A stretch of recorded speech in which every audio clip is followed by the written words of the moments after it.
Prakash, good afternoon. Now, what would be your verdict now on BPCL? Do you think perhaps in the near term now the upside is over?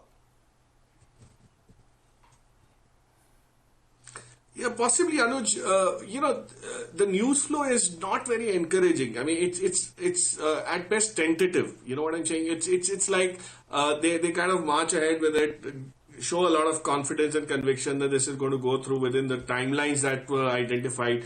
But then the nature of response and Vedanta making noises that it has bid is not good enough for BPCL price discovery. So end of the day, if I'm buying into BPCL, it would be with the hope that there is value addition, there is some accretion of value that would kind of lead to some appreciation in the stock, even from these 380, 385 zones. My sense is after this news flow is kind of, stabilized, there will be some upside for sure. And I would be surprised if the stock actually one good day, some positive news flow comes and it reacts to that 420, 430 zones.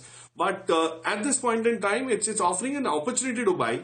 Because all the positives have kind of started getting discounted, and people who wanted to buy have already bought it. So it's not seeing that surge that otherwise would have seen had the news flow been positive. So here's your last chance of sorts to buy into it. If you're a trader, you could do it with a 30-40 rupees upside for sure. But if you're an investor, you could create some more value if you have the patience. I just pull out the intraday on that one. There's in fact now a vertical decline that you're seeing. I think the markets now understood the point of trying to make when those flashes had come. Just there it is, Lata. As you can see on the screen, there's a bit of a. Yeah, we'll get our reporter to tell us more details, but we have summed up whatever she has passed on to us in terms of the government sources admitting that Aramco and RIL, we were not expecting giants like Aramco and RIL to bid. I can still take that. I'm finding it difficult to digest the last statement that anyway the world is shifting to renewables. If I'm selling BPCL, I should say it is the best asset in the world, and not that anyway it's not wanted. But anyway, these are statements that are coming in, and that's not at the moment exciting those who are holding that investment. Okay, the stock, the other PSU that's absolutely been up and away over the past, past 2 days, of course, it's been a huge rally in BEL. I think it rose from about 95 rupees in the past 2 days to 110 right now. But it's been on a climb even earlier. We spoke with Mr. Gautama, the Managing Director, Chairman and Managing Director. Listening to what he has to say, it's an extremely confident and strong guidance. This year, we have already got in excess of 5,000 crores of order in the first half.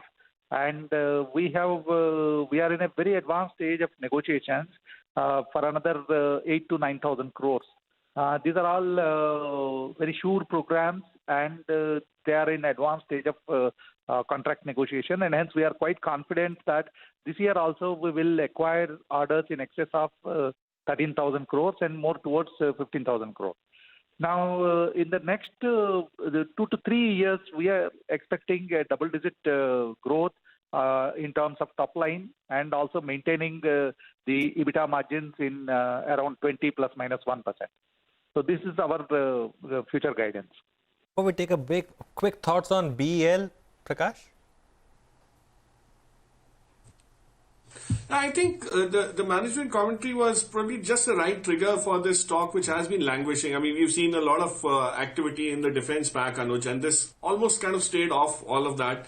It was HL and Bharat Dynamics and what all, which was participating, but not BEL.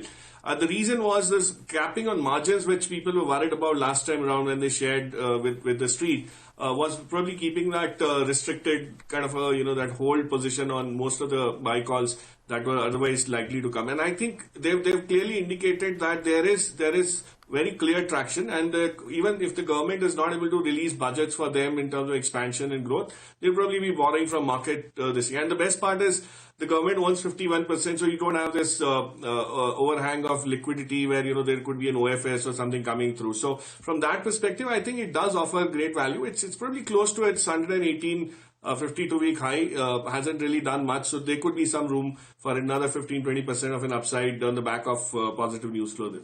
Yeah, actually, Prakash, I don't know if you heard the entire conversation. They said that out of the 100 units items that are in the negative list, 35 are manufactured by